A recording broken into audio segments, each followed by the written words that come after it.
একবার না পারিলে দেখো শতবার। কিলো 5 বছর না গেল, আরো 5 বছর দেখ না,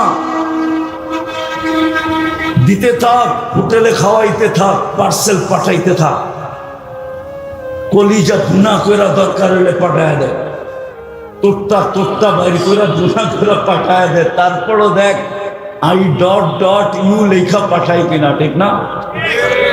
বুঝবা যুবক, আজ বুঝবা না, বুঝবা কাল। কপাল থাবড়াইবার গার মারবা গাই, সত্য এটাই। আর নাইলে আমি তো বলি, আমার দুনিয়া ঘোরার অভিজ্ঞতায় বলতেছি আমি, আমার মুসলিম সমাজের যুবক যদি যুবক যৌবন ধরে রাখত, তাইলে অচিরেই একটা দিন আসতো যে যুবক যৌবন এক্সপোর্ট হইতো, যৌবন এক্সপোর্ট হইতো। মিডিয়া আমার কথা যাইতেছে, যৌবন এক্সপোর্ট হইতো। যেই দেশে যাওয়ার জন্য আমাদের 50 লাখ টাকা দিতে হয়, 30 লাখ টাকা দিতে হয়, আর বিভিন্ন স্টেশনে মাসের পর মাস বৈশা থেকে নির্যাতনের শিকার করতে হয়, হইতো না? ওরা আইসা আমাদের দেশে বলতো, মুসলিম সমাজে বলতো, বাড়ি আমার, গাড়ি আমার, টাকা আমার, পয়সা আমার, আমার দেশে যৌবন নাই, তোর কাছে যৌবন আছে, আমার সাথে চল, তুই আমার সাথে শুধু এনজয় করবি, তোর কিচ্ছু লাগবে না, চল। কসম খোদার। কিন্তু আমি তো এই যুবকদেরকে বুঝাইতে পারতেছিলাম, ওরা তো যৌবন মাটিতে মিশিয়ে দিতেছে, হয়তো মাদক দিয়া, না হয় ইন্টারনেট দিয়া, হয়তো মাদক দিয়া যৌবন মাটিতে মিশিয়ে দিতেছে, আর নাইলে ইন্টারনেটে আসক্ত হয়ে যৌবন মাটিতে মিশিয়ে দিতেছে। ইন্টারনেটে আসক্ত হইয়া ওরা যৌবন মাটিতে মিশিয়ে দিতেছে। এই জন্যই তো দেখবেন হারবালের দোকান বাড়তেছে, হারবালের কোম্পানি বাড়তেছে, অনলাইনে হারবাল সবচেয়ে বেশি বিক্রি হইতেছে। না হুজুরে হাসে, হুজুর তো অনলাইন বুঝেও না, দেখাও না, করতে বুঝবো, করবো, দেখেও না, বুঝেও না, প্রত্যেকটা হুজুররা বুঝবো। সবচেয়ে বেশি হারবাল বিক্রি হইতেছে এখন অনলাইনে। কারণ এটি যুবকের যৌবন মাটিতে মিশা যেতেছে, হয়তো মাদক, না হয় ইন্টারনেট। মাদক খাইতে হয় না, মাদক কয়েকদিন ছুইলেই যৌবন চলে যায়, শুধু ছুইলে। চ্যালেঞ্জ আমার সাথে, দুনিয়ার যে আমার সাথে এই চ্যালেঞ্জ নিতে চাবে আমি রাজি।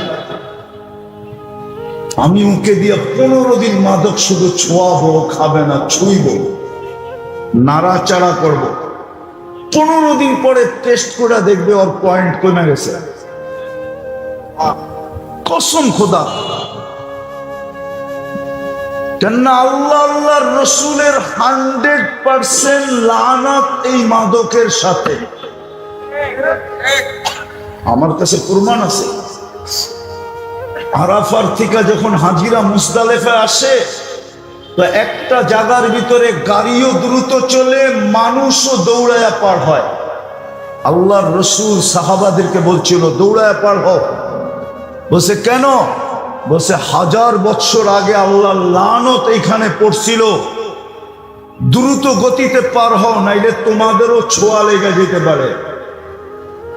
ওয়াদি মুহাসসার, ওলামা জানে কি জানে না জানি না, বুখারীতে আছে, প্রত্যেক হাদিসের কিতাবে আছে, কিতাবুল হজের ভিতরে লেখা আছে ওয়াদি মুহাসসার।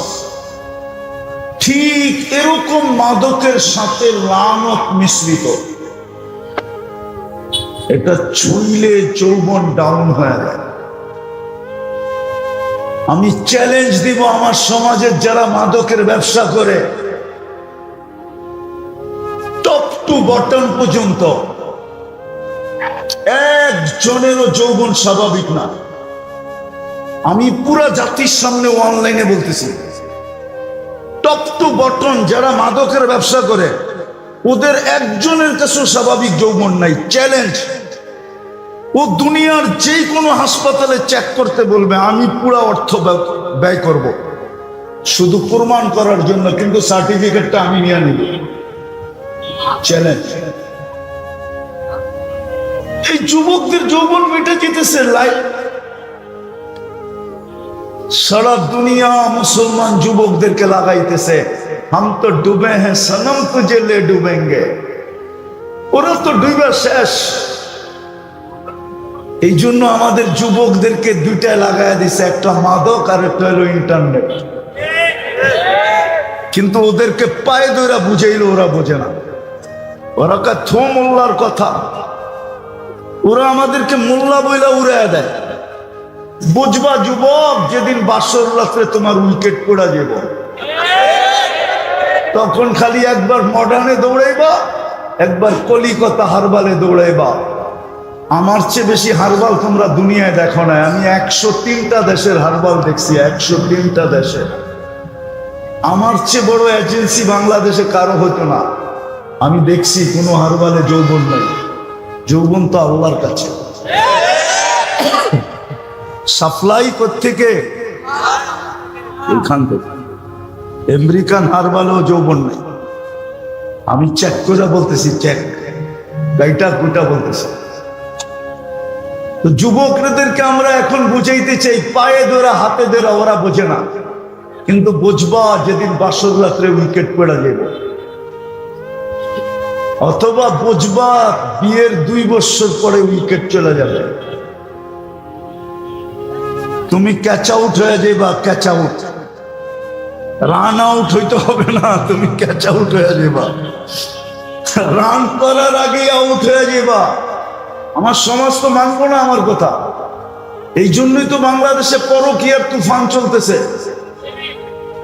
আমাদের যুবতীরা যেইভাবে ইন্টারনেটের আসক্ত হইতেছে, বুড়িতেই বুড়ি হয়ে যাবে। বাংলা একটা প্রবাদ বাক্য আছে না, কুড়িতে বুড়ি, কুড়িতেই বুড়ি হয়ে যাবে। কুড়িতে বুড়ি। এই জন্য ওরা নতুন নতুন নাম দেয়, এটা খোলা যাবে না, এখন বলার সময়ও নাই। এই জন্য দেখবেন ওরা নতুন নতুন নাম দিয়ে আমাদের উপরে ট্যাগ লাগায়। নতুন নতুন শব্দ দিয়া ওলামাদের উপরে কি করে ট্যাগ লাগায়, ওলামাদের উপরে ট্যাগ লাগায় দেয়। আমরা বুঝি তুমি যে বুড়ি হয়ে গেছো, এটা বুঝি, কুড়িতেই বুড়ি। তুমি যতই ট্যাগ লাগাও, টেস্ট করাইলে এটাই বাইর হবে যে তুমি কুড়িতে বুড়ি। কুড়িতে কুড়িতে কুড়িতে যখন বুড়ি হবে, তো স্বামী তো পরকীয়াই করবে না, আর কি করবে? কেননা 4টা বিয়ার অধিকার দেওয়া নারীরা তো দেয় নাই, জাতিকে দিছে। দিলে এটা আবার মিডিয়ায় আসতো কিভাবে? মিডিয়া আসছে না।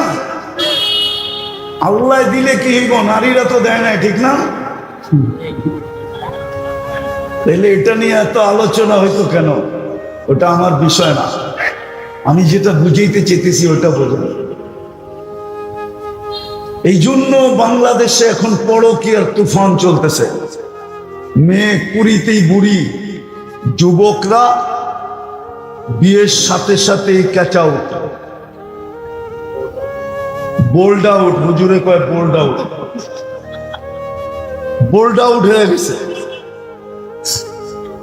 যার কারণে দোনো দিকেই পরকীয়া চলতেছে। তো যেটা বুঝাইতেছিলাম, আপনি আর আমি কিন্তু আল্লাহর ভালোবাসার ফুলো এবং বলো 3 দিক দিয়া বিদায় সফল হয়ে যেতে হবে। কি হয়া? কি হয়া? কি হয়া? সফল হওয়ার জন্যই আপনার পিছনে সার্ভিস। সফল হওয়ার জন্যই আপনার আমার পিছনে 24 ঘন্টা সার্ভিস দিতেছেন আল্লাহ। 24 ঘন্টা শুধু সার্ভিস দিতেছেন না, সুরক্ষা দিতেছেন। সার্ভিস প্লাস সুরক্ষা। আপনি সারাদিন কাট্টা বক্ষণ করেন?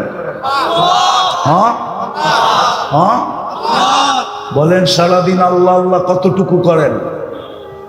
এই মজমা একজনও নাই যে ডেলি নির্জনে বসে 100 বার আল্লাহ আল্লাহ আল্লাহ আল্লাহ বলে ডাকেন। বলেন কেউ থাক? الذي لم يتخذ صاحبة ولا ولد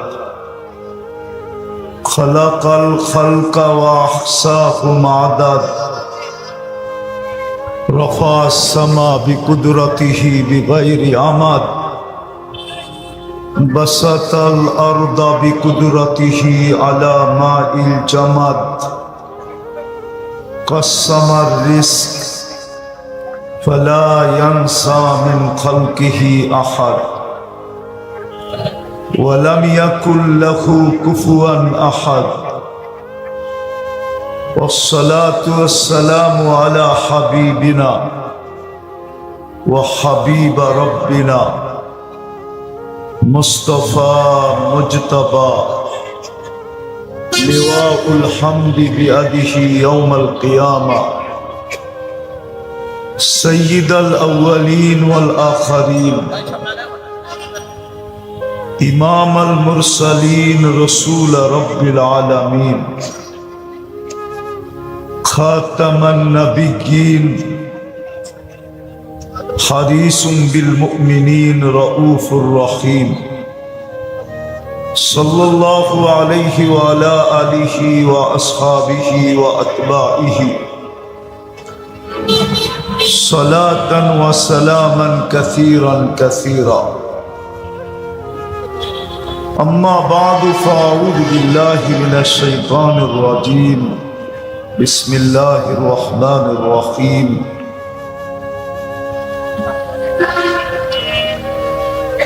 ومن يطع الله ورسوله فقد فاز فوزا عظيما وقال رسول الله صلى الله عليه وسلم الكيس من دان نفسه وعمل لما بعد الموت أو كما قال عليه الصلاة والسلام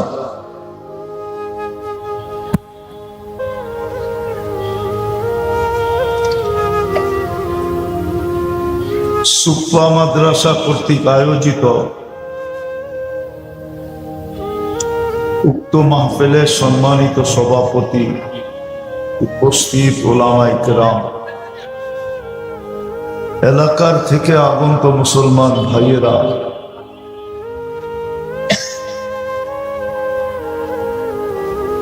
যেই পর্যন্ত লাউড স্পিকারের আওয়াজ পৌঁছতেছে, যদি শোনার সুযোগ থাকে তো পর্দার অন্তরালে মা ও বোনেরা, কোরআন হাদিস থেকে যতটুকুই তেলাওয়াত করলাম, আশা রাখি একই সামনে রেখে কিছু কথা রাখবো। সাথে সাথে সকলের কাছে অনুরোধ, যতটুকু শুনবো, যতক্ষণ শুনবো, পরিপূর্ণ মনোযোগ দিয়ে শুনবো। দ্বিতীয় অনুরোধ, পরিবেশটাকে বিলকুল নীরব নিঝুম রেখা শুনবো।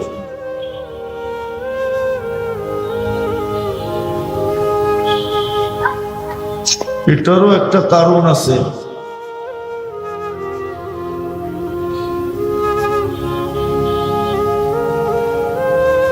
কেননা যাকেই আল্লাহ মুসলমানের ঘরে জন্ম দিয়েছেন, নিজের ইচ্ছায়, নিজের পছন্দে, আমরা কিন্তু মুসলমানের ঘরে নিজের ইচ্ছায় না, নিজের পছন্দে না, নিজের ভালোবাসায় না, নিজের চয়েজে না, স্বয়ং আল্লাহর পছন্দে আমরা মুসলমানের ঘরে। আল্লাহ আমাদেরকে মুসলমানের ঘরে পছন্দ করছে, নাইলে আল্লাহর কাছে মানুষের অভাব ছিল না। বর্তমান সময়েও 850 কোটি মানুষ, শুধু 250 কোটি মুসলমানের ঘরে, বাকি সব অন্য অন্য ঘরে। বুঝা গেল মুসলমানের ঘরে এটা আমার পছন্দ না, স্বয়ং সৃষ্টিকর্তার পছন্দ। উনি আমাকে পছন্দ করে মুসলমানের ঘরে পাঠাইছেন। দ্বিতীয়, ওনার পছন্দেই আমি উম্মতে মুহাম্মদী। পছন্দ একবার না, পছন্দ 2 বার। একবার পছন্দ করেন না, কেননা মুসলমানের আজ থেকে মুসলমান না, ইব্রাহিম আলাইহিস সালামের জামানা থেকে মুসলমান চলে আসতেছে। কেননা কোরআন এটাই বলে, হুয়া সাম্মাকুমুল মুসলিমিন, আমাদের নামটা মুসলমান, ইব্রাহিম আলাইহিস সালামই মুসলমান ঘোষণা দিয়েছেন। উনি প্রথম ঘোষক, উনি আমাদের নামটা, প্রথম পরিচয়টা আমাদের ফুটায় তুলছেন যে আমরা মুসলমান হিসাবে পরিচিত। এই জন্য ওনাকে আদি পিতা বলা হয়। আরে না, জাতির পিতা বলা হয়, মুসলিম জাতির পিতা। তো মুসলমান তো অনেক দিন থেকে, ঠিক না? আল্লাহ আমাদেরকে একবার পছন্দ করেন নাই, 2বার পছন্দ করেছেন। মনে রাখতে হবে আমি কার পছন্দের ফল, এটা আজকে আমাদের মনে নাই। এই জন্য মুসলমান রং নাই, কালার নাই। মুসলমান কিন্তু কালার নাই, কালার নাই, ইউনিফর্ম নাই, এমনকি পরিচয় পত্রটাও নাই। জিজ্ঞাসা করতে হয় ইউ আর মুসলিম, কোন জায়গায় যে জিজ্ঞেস করতে হয় তুমি কি মুসলমান, তখন সে বলে হ্যাঁ আমি মুসলমান। বড় দুঃখের বিষয়, কিন্তু ভালো মতে বোঝেন, কাজে দিবে, কথা লম্বাও হবে না। আমি কিন্তু আল্লাহর পছন্দের ফল। আল্লাহ আমাকে পছন্দ করছেন, এই জন্য মানুষ প্রিয় পাত্র হওয়ার জন্য কত ধরনের চাল চালে। দলের কাছে, ব্যক্তির কাছে, প্রতিষ্ঠানের কাছে, ঠিক না? কি মনে হয় বুঝাইতে পারতেছে? বেশি খুলেও তো বলা যায় না, আবার কে কোন দিক দিয়ে ধরা বসে। এই জন্য ইশারায় বলতেছে, মানুষ প্রিয় পাত্র হওয়ার জন্য কত চালিত চালে, কিন্তু সে ভাবে না যে আমি কার কাছে পছন্দের, আমি কার পছন্দের ফল। চলেন আরেকটা বাড়াইয়া দিলাম, আপনি আর আমি যে মানুষ, এটাও আল্লাহর পছন্দের ফল। নাইলে গরু বানাইলে কি করতাম, ছাগল বানাইলে কি করতাম, শূকর বানাইলে কি করতাম? আমি যে মানুষ, এটাও আল্লাহর পছন্দের ফল। আমি যে মুসলমান, এটাও পছন্দের ফল। এর চেয়ে বড় হলো আমি যে উম্মতে মুহাম্মাদি, এটাও আল্লাহর পছন্দের ফল। আল্লাহ পছন্দ করছেন বিদায় আপনি আর আমি উম্মতে মুহাম্মাদি, নাহলে আপনি উম্মতে মুহাম্মাদি হতে পারতেন না। সমগ্র উম্মতের মানব জাতির ভিতরে আপনি আপনার ক্রেডিট দেখাইতে পারবেন কোরআন দিয়া। আপনার কাছে ক্রেডিট আছে, ক্রেডিট কার্ড আছে, কুনতুম খায়রা উম্মাহ, এটা কোরআন আপনাকে আমাকে ক্রেডিট কার্ড দিছে। সোয়া লক্ষ উম্মতের সামনে আপনি ক্রেডিট কার্ড শো করতে পারেন, দেখ আমি কার উম্মত। শুধু উম্মতের কাছে না, সারা সৃষ্টির কাছে আপনি ক্রেডিট কার্ড শো করতে পারেন যে দেখ আমি কার উম্মত, দেখ। হ্যাঁ হ্যাঁ, আপনি আমার কথা বুঝতেছেন না, গভীরভাবে চিন্তা করলে বুঝবেন। মানুষ একটুতেই পরিচয় পত্র বের করে দেয়, দেখ আমি কেনা, ঠিক না? ও তো পরিচয় পত্র বের করলে এই দেশে বের করতে পারবে, এই বাউন্ডারির বাহিরে ওর পরিচয়ের পত্রের কোনো দাম নাই, ঠিক না? হ্যাঁ, দাম আছে নাকি? হ্যাঁ, আবার তো কথা অন্যদিকে চলে যাবে। আমি চিনি বাংলাদেশে এরকম লোক, ডিগলার দেওয়া যায় নাই, অথচ এই দেশের বিশাল বড় পদে পদস্থ, কিন্তু ডিগলার দেওয়া যায় না। নিজের মতো চলে গেছে, ওই দেশের ইমিগ্রেশন 5 ঘন্টা বয়া দিছে, সব আগে যাচাই বাছাই করি, তারপরে তোকে গ্রিন সিগন্যাল নেব, বয়ে থাক। কিন্তু ও তো বাংলাদেশ এয়ারপোর্টে নামলে পুরো এয়ারপোর্ট খেপা যায়, কোনো ডিগলার দেওয়া যায় না। ঊর্ধ্বতম কর্মকর্তাদেরকে বাহিরে গেলে ডিক্লারেশন দেওয়া যেতে হয়, এটা সরকারি ল, সব দুনিয়ার ল আছে এটা। যদি মানুষ পরিচয় পত্র বাহির করে দেখাইতে পারে, তা আপনার কাছেও তো সমগ্র সৃষ্টির সামনে একটা ক্রেডিট কার্ড আছে, সেটা হলো আমি উম্মতে মুহাম্মাদি, আমি মুহাম্মদুর রাসূলুল্লাহর গোলাম, আমি মুহাম্মদুর রাসূলুল্লাহর উম্মত। সময় হবে না, নাইলে প্রমাণ দিয়া দেখানো যায় যে এই ক্রেডিট কার্ড সমগ্র সৃষ্টি মানতে রাজি, শুধু মানতে না, সেলুট দিতে রাজি। কার্ড শো করতে দেরি, সেলুট দিতে দেরি করবে না।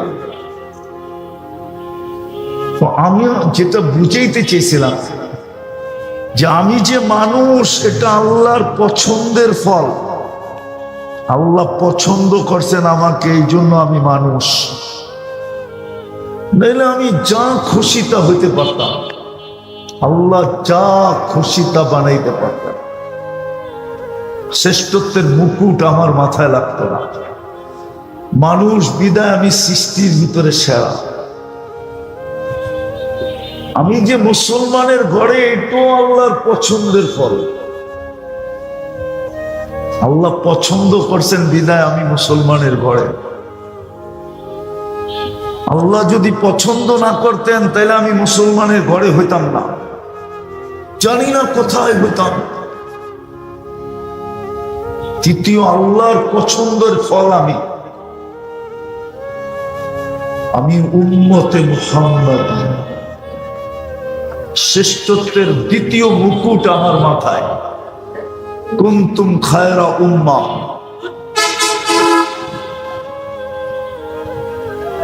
কুনতুম খায়রা উম্মাহ, যে কার্ড কিয়ামতের দিন একা চলবে।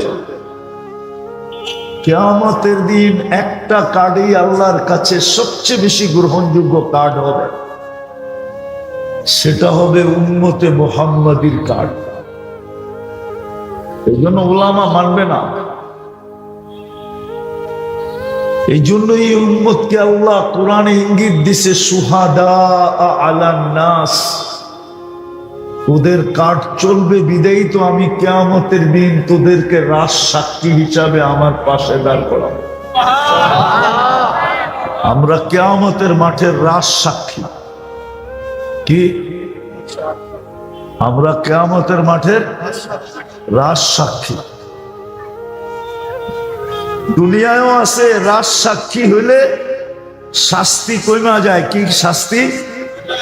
শাস্তি শাস্তি শাস্তি রাজ সাক্ষী হলে কি হয়? শাস্তি। আমরাও কিয়ামতের মাঠের রাজ সাক্ষী, এইখানে তো শাস্তি কইমা যায়, ওইখানে শাস্তিই হবে না। আপনি আর আমিও আল্লাহর ভালোবাসার ফল তিন দিকে, তিন ভাবে। মানুষ হিসাবেও আমি আল্লাহর ভালোবাসার ফল, নইলে কেন আমাকে সৃষ্টির সেরা বানাবেন? মুসলমান হিসাবেও আমি আল্লাহর ভালোবাসার ফল, আর উম্মত হিসাবে তো আমি আল্লাহর ভালোবাসার ফলই ফল। আমি আল্লাহর ভালোবাসা ফলই ফল, একমাত্র ফল। ফলই ফল না, একমাত্র ফল উম্মত হিসাবে। ভালো মতে বুঝি, আমি এক ভূমিকম্প,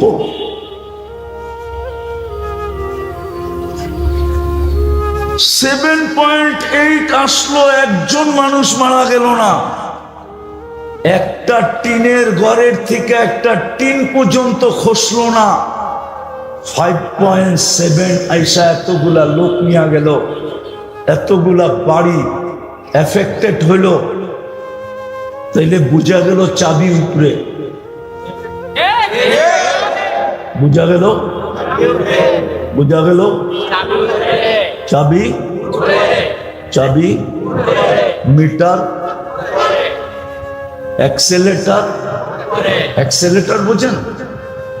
গাড়ির অ্যাক্সেলেটারে চাপ দিলেই গাড়ি বাঁধে, সামনের দিকে দৌড়ায়, অ্যাক্সেলেটার উপরে।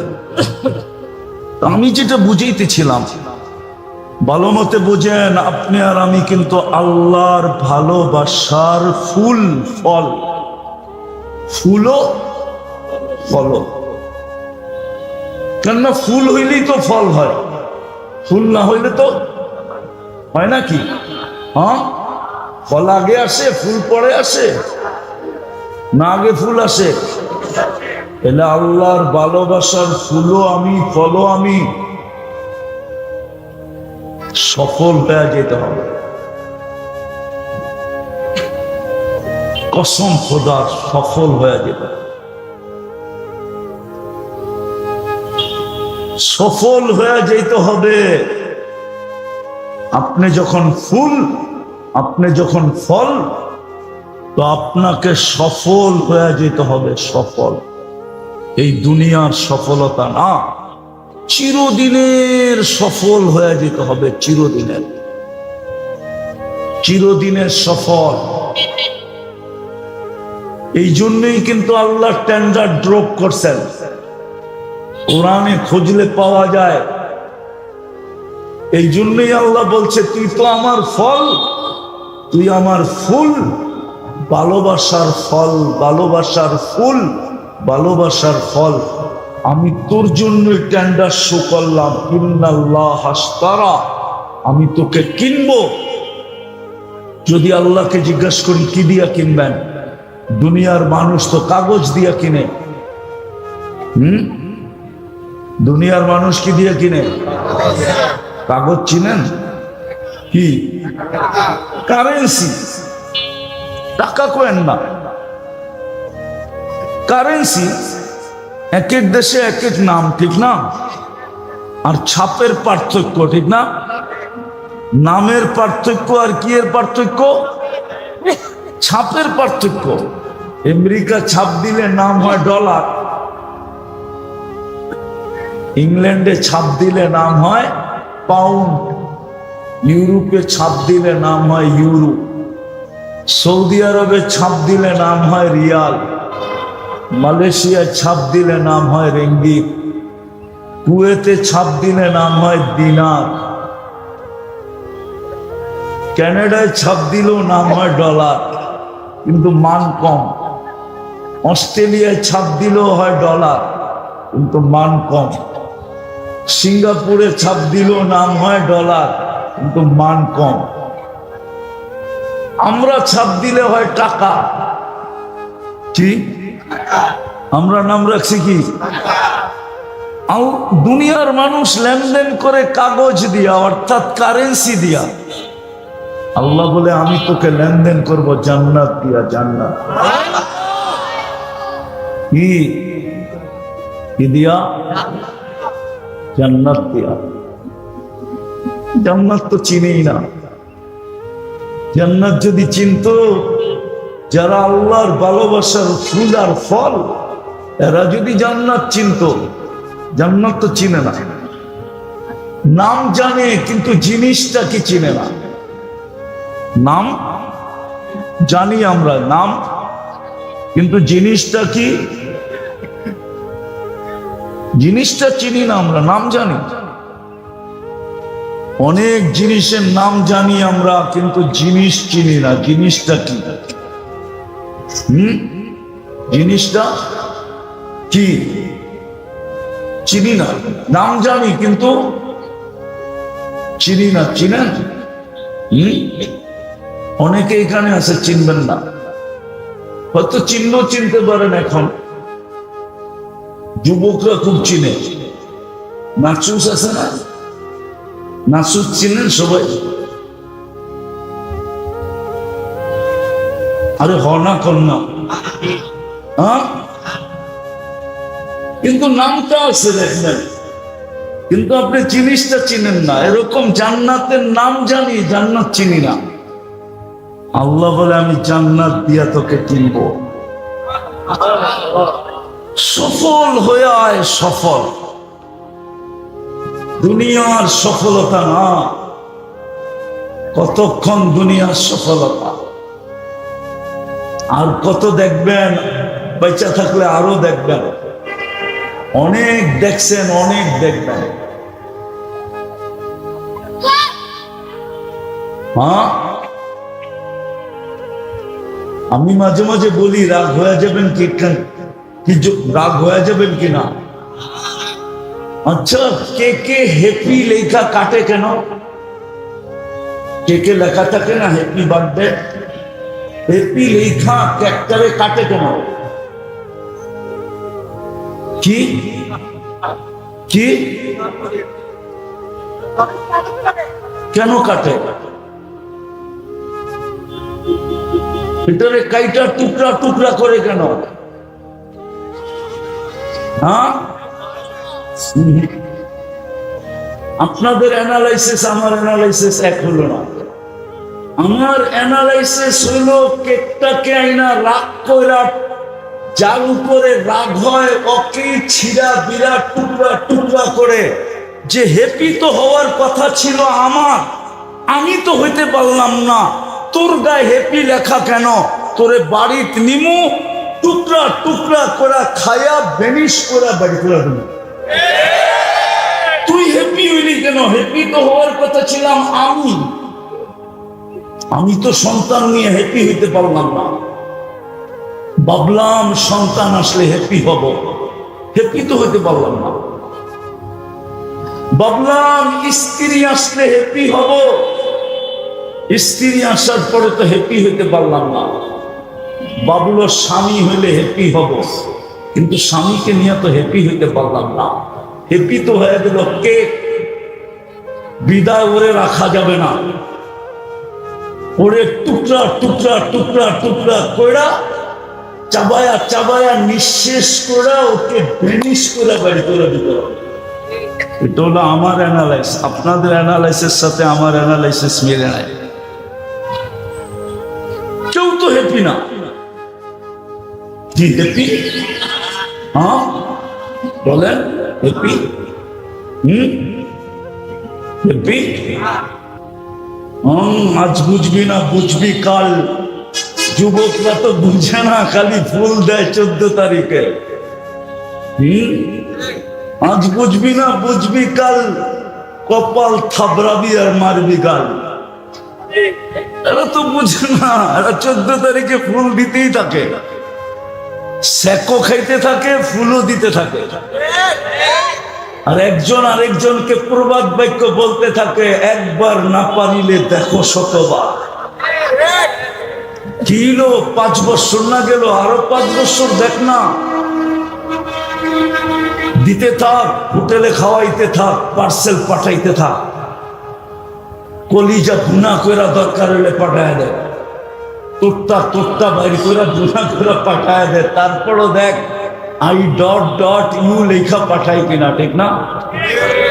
বুঝবা যুবক, আজ বুঝবা না, বুঝবা কাল।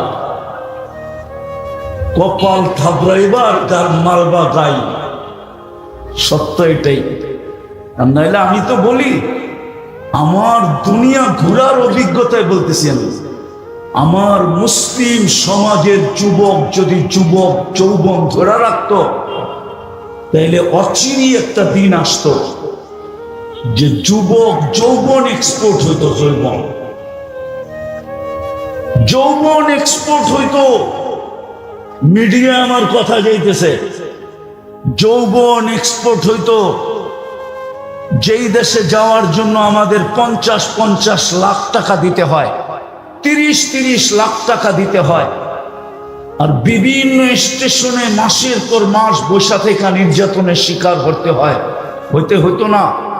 ওরা আইসা আমাদের দেশে বলতো, মুসলিম সমাজে বলতো, বাড়ি আমার, গাড়ি আমার, টাকা আমার, পয়সা আমার, আমার দেশে যৌবন নাই, তোর কাছে যৌবন আছে, আমার সাথে চল, তুই আমার সাথে শুধু এনজয় করবি, তোর কিচ্ছু লাগবে না, চল। কসম খোদার। কিন্তু আমি তো এই যুবকদেরকে বুঝাইতে পারতেছিলাম, ওরা তো যৌবন মাটিতে মিশিয়ে দিতেছে, হয়তো মাদক দিয়া, না হয় ইন্টারনেট দিয়া। হয়তো মাদক দিয়া যৌবন মাটিতে মিশিয়ে দিতেছে, আর নাইলে ইন্টারনেটে আসক্ত হয়ে যৌবন মাটিতে মিশিয়ে দিতেছে। ইন্টারনেটে আসক্ত হইয়া ওরা যৌবন মাটিতে মিশিয়ে দিতেছে। এই জন্যই তো দেখবেন হারবালের দোকান বাড়তেছে, হারবালের কোম্পানি বাড়তেছে, অনলাইনে হারবাল সবচেয়ে বেশি বিক্রি হইতেছে। না হুজুরে হাসে, হুজুর তো অনলাইন বোঝো না, দেখাও না, করতে বুঝবো কর, দেখেও না বুঝেও না, প্রত্যেকটা হুজুররা বুঝবো। সবচেয়ে বেশি হারবাল বিক্রি হইতেছে এখন অনলাইনে। কারণ এটি যুবকের যৌবন মাটিতে মিশা যেতেছে, হয়তো মাদক, না হয় ইন্টারনেট। মাদক খাইতে হয় না, মাদক কয়েকদিন ছুইলেই যৌবন চলে যায়, শুধু ছুইলে। চ্যালেঞ্জ আমার সাথে, দুনিয়ার যে আমার সাথে এই চ্যালেঞ্জ নিতে চাবে আমি রাজি। আমি ওকে দিয়ে 15 দিন মাদক শুধু ছোঁয়াবো, খাবে না, ছুঁইব, নাড়াচাড়া করব। 15 দিন পরে টেস্ট করে দেখবে ওর পয়েন্ট কমে গেছে, কসম খোদা। কেননা আল্লাহর রসুলের 100% লানাত এই মাদকের সাথে। আমার কাছে প্রমাণ আছে। আরাফার থেকে যখন হাজিরা মুজদালিফা আসে, তো একটা জায়গার ভিতরে গাড়িও দ্রুত চলে, মানুষও দৌড়ায়া পার হয়। আল্লাহর রসুল সাহাবাদেরকে বলছিল, দৌড়ায়া পার হোক। বলছে কেন? বলছে 1000 বছর আগে আল্লাহর লানত এখানে পড়ছিল, দ্রুত গতিতে পার হও, নাইলে তোমাদেরও ছোঁয়া লেগে যেতে পারে। ওয়াদি মুহাসসার, ওলামা জানে কি জানে না জানি না, বুখারীতে আছে, প্রত্যেক হাদিসের কিতাবে আছে, কিতাবুল হজের ভিতরে লেখা আছে ওয়াদি মুহাসসার। ঠিক এরকম মাদকের সাথে লানত মিশ্রিত। এটা ছুঁইলে যৌবন ডাউন হয়ে যায়। আমি চ্যালেঞ্জ দিব আমার সমাজের যারা মাদকের ব্যবসা করে, টপ টু বটম পর্যন্ত একজনেরও যৌবন স্বাভাবিক না। আমি পুরা জাতির সামনে অনলাইনে বলতেছি, টপ টু বটম যারা মাদকের ব্যবসা করে, ওদের একজনের কাছেও স্বাভাবিক যৌবন নাই। চ্যালেঞ্জ। ও দুনিয়ার যে কোনো হাসপাতালে চেক করতে বলবে, আমি পুরা অর্থ ব্যয় করব শুধু প্রমাণ করার জন্য, কিন্তু সার্টিফিকেটটা আমি নিয়ে নিব। চ্যালেঞ্জ। এই যুবকদের যৌবন মিটে যেতেছে লাইফ। সারা দুনিয়া মুসলমান যুবকদেরকে লাগাইতেছে, হাম তো ডুবে হ্যাঁ সনম তুঝে লে ডুবেঙ্গে। ওরা তো ডুবে শেষ। এই জন্য আমাদের যুবকদেরকে দুইটায় লাগাই দিছে, একটা মাদক আর একটা হলো ইন্টারনেট। কিন্তু ওদেরকে পায়ে ধরে বুঝাইলে ওরা বোঝে না। ওরা কা থো মোল্লার কথা, ওরা আমাদেরকে মোল্লা বইলা উড়াইয়া দেয়। বুঝবা যুবক, যেদিন বাসর রাত্রে তোমার উইকেট পড়া যাব, তখন খালি একবার মডার্নে দৌড়াইবা, একবার কলিকতা হারবালে দৌড়াইবা। আমার চেয়ে বেশি হারবাল তোমরা দুনিয়ায় দেখো না। আমি 103টা দেশের হারবাল দেখছি, 103টা দেশের। আমার চেয়ে বড় এজেন্সি বাংলাদেশে কারো হতো না। আমি দেখছি কোনো হারবালে যৌবন নাই। যৌবন তো আল্লাহর কাছে। সাপ্লাই কোত্থেকে? ওইখান থেকে। আমেরিকান হারবালেও যৌবন নাই। আমি চেক করে বলতেছি, চেক গাইটা কুটা বলতেছি। তো যুবকদেরকে আমরা এখন বুঝাইতে চাই, পায়ে ধরা হাতে ধরা ওরা বোঝে না। কিন্তু বুঝবা যেদিন বাসর রাত্রে উইকেট পড়া যাবে, অথবা বুঝবা বিয়ের 2 বছর পরে উইকেট চলে যাবে। তুমি ক্যাচ আউট হয়ে যাবা, ক্যাচ আউট। রান আউট হইতে হবে না, তুমি ক্যাচ আউট হয়ে যাবা। রান করার আগে আউট হয়ে যাবা। আমার সময় জিনিস অল্প সময় বুঝাইতে চেয়েছি। এই জন্যই কিন্তু আমাকে সফল হয়ে যেতে হবে। এই জন্যই আমাকে কি হয়ে যেতে হবে? সফল হয়ে যেতে হবে। এই জন্যই আমাকে সফল হইতে হবে। এই জন্যই আমাকে সফল হইতে হবে। সফল ছাড়া যাওয়া যাবে না। কেননা আমি আল্লাহর পছন্দের ফল, আবার একক ফল। মানুষ হিসাবেও আমি আল্লাহর পছন্দের ফল। নাইলে হাজারো সৃষ্টি আছে, আমি কেন শ্রেষ্ঠ হব? হাজারো কি আছে? সৃষ্টি আছে, আমি কেন শ্রেষ্ঠ হব? যুক্তিতে তো বলে না। যুক্তিটা শুনবেন, বলবো। ফেরেশতা নূরের তৈরি, উলামারও বলে। আমি একা বলি না, এদেরকে জিজ্ঞেস করেন ফেরেশতা কিসের তৈরি? হ্যাঁ, কিন্তু ও তো শ্রেষ্ঠ না। যুক্তি তো বলে ও শ্রেষ্ঠ হওয়া কথা ছিল। সমগ্র সৃষ্টি তো পিওর পানির তৈরি। উচিত ছিল সমগ্র সৃষ্টি শ্রেষ্ঠ হওয়া। তৃতীয় একটা আছে, জিন শ্রেষ্ঠ হওয়া উচিত ছিল, কেননা ও তো আগুনের তৈরি। বলবেন শ্রেষ্ঠত্ব তো সবাইকে দিয়া দিলেন, এখন আমারটা দেখাই। আমি তো নিকৃষ্ট পানির তৈরি। আমি তো বিদ্যুটে দুর্গন্ধময় নিকৃষ্ট পানির তৈরি। আমি শ্রেষ্ঠ হলাম কেন? আমি যদি পছন্দের ফলেই না হইতাম, তাহলে যুক্তিও বলে না আমি শ্রেষ্ঠ হই। যুক্তি বলে নূরেরটা শ্রেষ্ঠ হবে, যুক্তি বলে আগুনেরটা শ্রেষ্ঠ হবে, যুক্তি বলে পিওর পানিরটা, মিনারেল পানিরটা শ্রেষ্ঠ হবে। আমি তো বিদ্যুটে দুর্গন্ধময় পানির থেকে।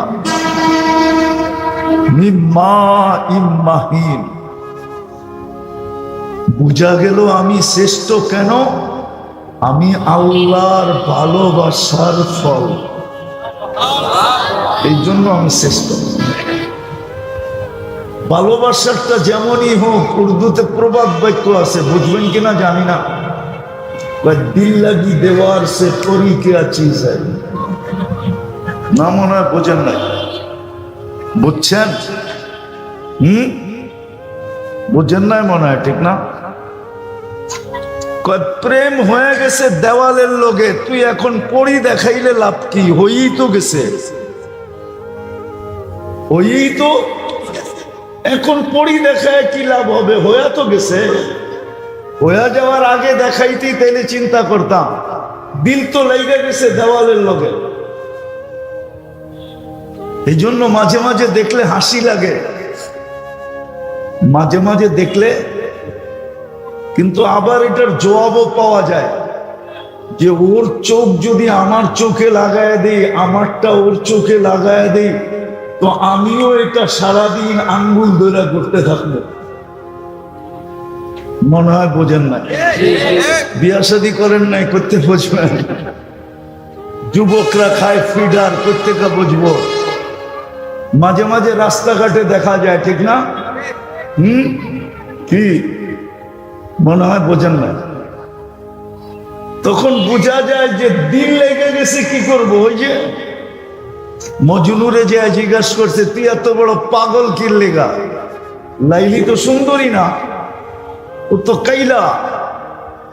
কয়েদিকে আয় তো আসছে, তো জ্যাবের থেকে ছুরি বের করছে। কয়েদিকে আমার দুইটা খুলা তোর মধ্যে লাগায় দিব, তোর দুইটা খুলা আমার মধ্যে লাগায় দিব, তাইলে তুই বুঝবি লাইলি সুন্দর না কালা।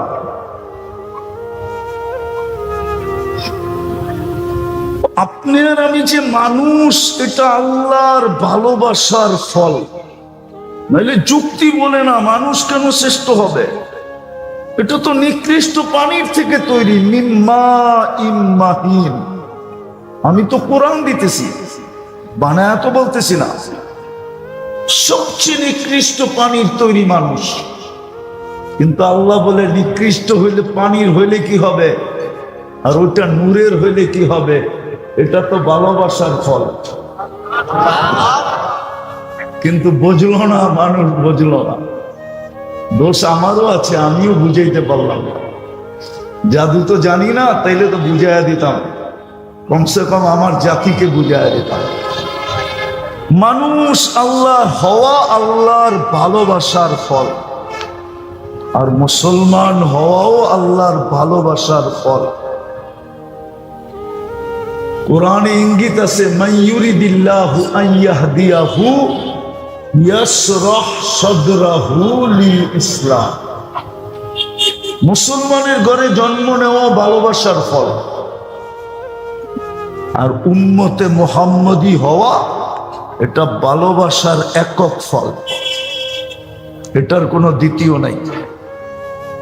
আল্লাহর যেমন দ্বিতীয় নাই, এই ফলেরও কোনো দ্বিতীয় নাই।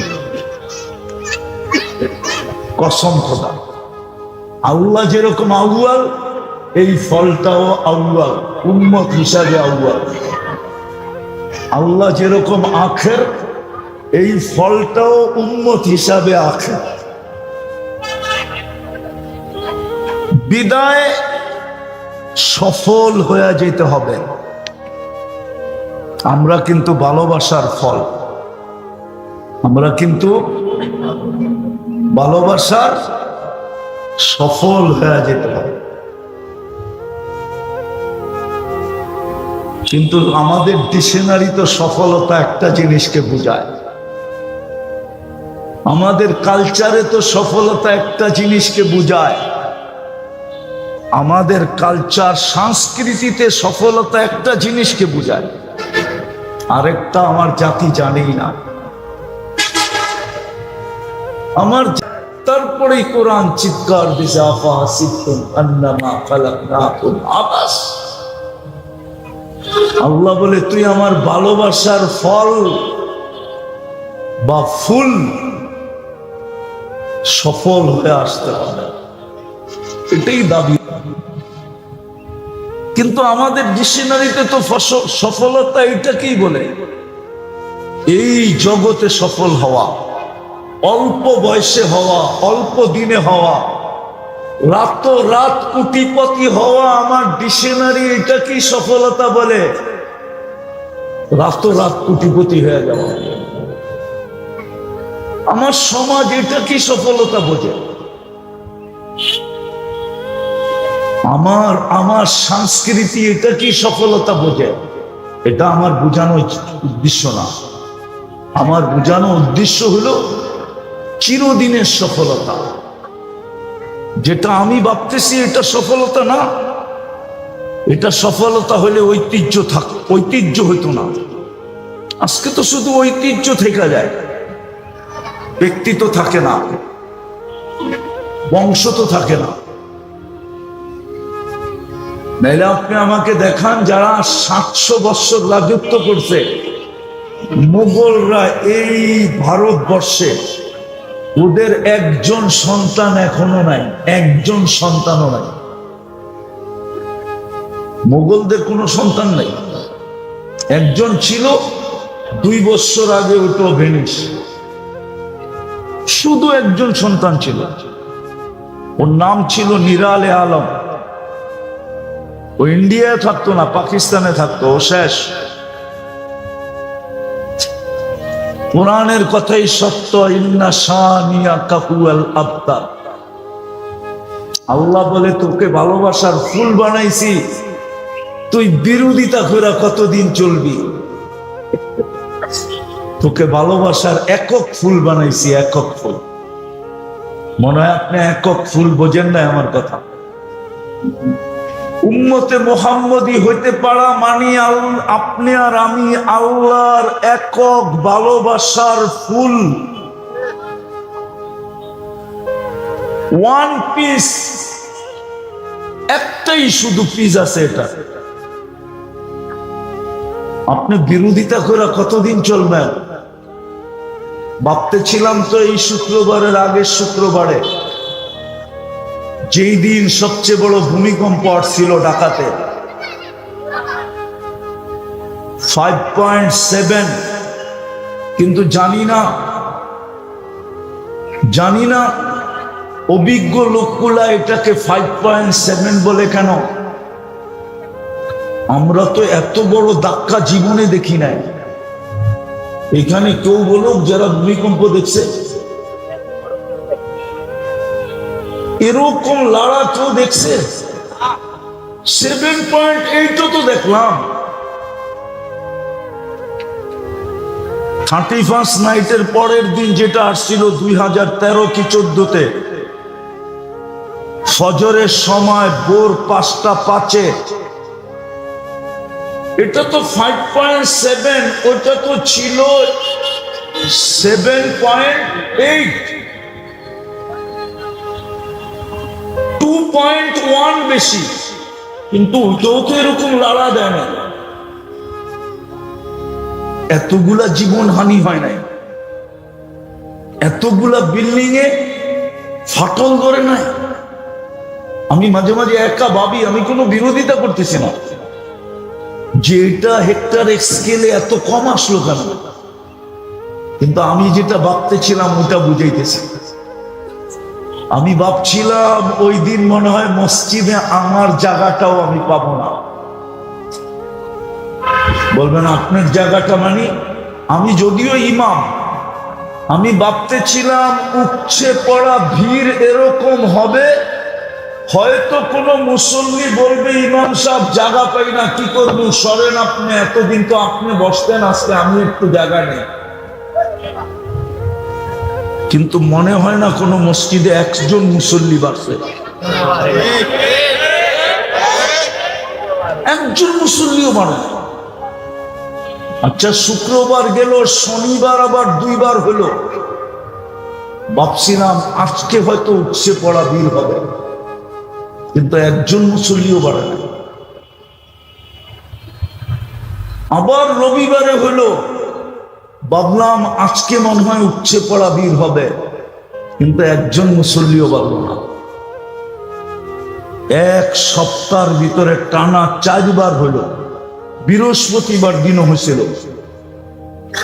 ভূমিকম্প, না হয় না? হ্যাঁ, আপনি বলবেন এটা ছোট হয়েছিল, ঠিক না? হ্যাঁ, কি? কিন্তু আসল তো এটার নাম ভূমিকম্প, ঠিক না? শব্দটা কি? ছোট বড় তো আপনি লাগাইছেন, ঠিক না?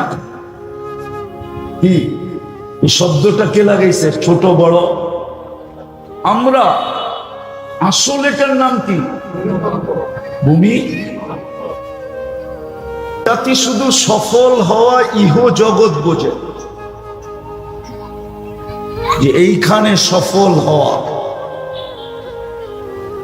এই জন্যই ডেলি শত ফুলের মালা তৈরি হয়, শত না হাজারো তৈরি হয় বাংলাদেশে। হাজারো সফলকে এইখানে ডেলি, এইখানে যে সফল, এইখানে এই দুনিয়ায় যে সফল, হাজারো জনকে, লক্ষ জনকে ডেলি ফুলের মালা পরানো হয়। কিন্তু আমার আলোচনা এইখানে সফলতা নিয়ে না। এইখানে সফল আপনি কতক্ষণ সফল, কতক্ষণ, এটা আমাকে বুঝান যুক্তি দিয়া। আপনি এইখানে সফল কতক্ষণ সফল? আপনি এইখানে কিং কতক্ষণ কিং? আপনি এখানে রাজা কতক্ষণ রাজা? কতক্ষণ? নাইলে তো কবি কোনোদিন লিখতেন না, নাইলে কবির কলম কোনোদিন চলতো না। মিলে খাক মে আহলে শাহ कैसे कैसे, জমি খা গই নৌজওয়ান कैसे कैसे। এই জমিন তো কত বাদশার ইতিহাসকে হারায় দিল, কত রাজাকেই তো ভেনিশ করে ফেললো। হাড্ডি মাংসের কোনো চিহ্নই পাওয়া যাবে না। কত যুবককে তো মাটির সাথে মিশায়া দিল। এত দামি দামি যৌবন, কিন্তু মাটির ভিতরে রহম আসলো না, যৌবনকে মাটির সাথে মিশায়া নিঃশেষ করে দিল। অথচ যৌবন তো অনেক দামি জিনিস। এই জন্যই তো কবি লেখছেন, আজল নে না ছোড়া কেসরা না দারা। মৌত তো কাউকে ছাড়ে না। যদি ছাড়তো, যদি ছাড়তো, তাহলে আমাদের দেশে ঐতিহ্য হইতো না। আমাদের দেশে কিছু ঐতিহ্যের, দুনিয়াতে কোনো ঐতিহ্য হইতো না। আমরা ঐতিহ্যমান জাগার দর্শনে যাই না, না যান না? হ্যাঁ, কিন্তু কোন নিয়ত নিয়ে যান? নিয়ত তো জানেন না। আলী রাদিয়াল্লাহু তাআলা তো নিয়ত শিখাইছিল, ঘুরতে নিষেধ করেন নাই, বলছিল এই মনোভাব নিয়ে যাও। সোনার গায়ে যান, আমার কোনো আপত্তি নাই, কিন্তু যায়া আপনি ভাবেন ইশাখা কোথায়। আহসান মঞ্জিলে যান, আমার কোনো আপত্তি নাই, কিন্তু যায়া ভাবেন নওয়াব আহসানুল্লাহ কোথায়। বিক্রমপুর যান, আমার কোনো আপত্তি নাই, ডেলি যান, বাড়িঘর বানায় ফেলেন, আমার কোনো আপত্তি নাই, কিন্তু ভাবেন রাজা বীর বিক্রম কোথায়।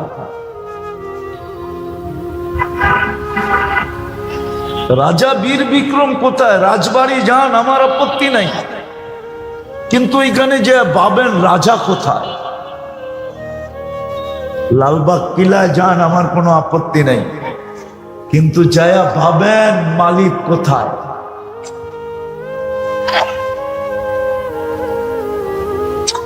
আমরা তো ওই নিয়তে যাই না। আলী রাদিয়াল্লাহু তাআলা তো বলছিলেন, সিরু ফি দিয়ারিহিম, যাও পুরান পুরান ঐতিহ্যগুলা খুঁটা খুঁটা দেখো।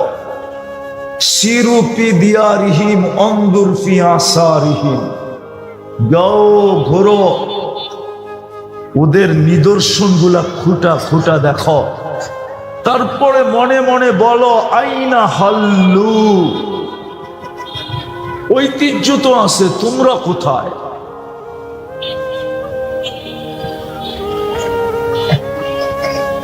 বাংলাদেশেও গণভবন, বঙ্গভবন থেকে বাহির হইলে যেরকম চাকচিক্য চলতে থাকে,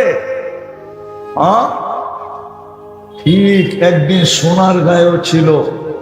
ইশাখা যখন বাহির হইতো এরকমই চলতে থাকতো, ঠিক না? সামনে ফৌজ, পিছে ফৌজ, ঠিক না? শান শৌকতে ইশাখা বাহির হইতো। যার জমানায় 1 টাকায় 8 মণ চাউল পাওয়া যেত। 1 টাকায় কয় মণ চাউল? হুজুরে হাসে, তো ছোটবেলা পড়ে আসছে। ও তো স্কুলের জমানায় পড়ে রেখে আসছি, 1 টাকায় 8 মণ চাল পাওয়া যেত। 1 টাকা যার কাছে আছে, ফ্যামিলির 1 বৎসরের চাউল একদিনে কিনা নিয়ে আসতো। কিন্তু এই শাখা কই? কবি এই জন্যই বলছেন, মমুত কাউকে ছাড়ে না, শুধু ঐতিহ্য বানায় দিয়া গেছে।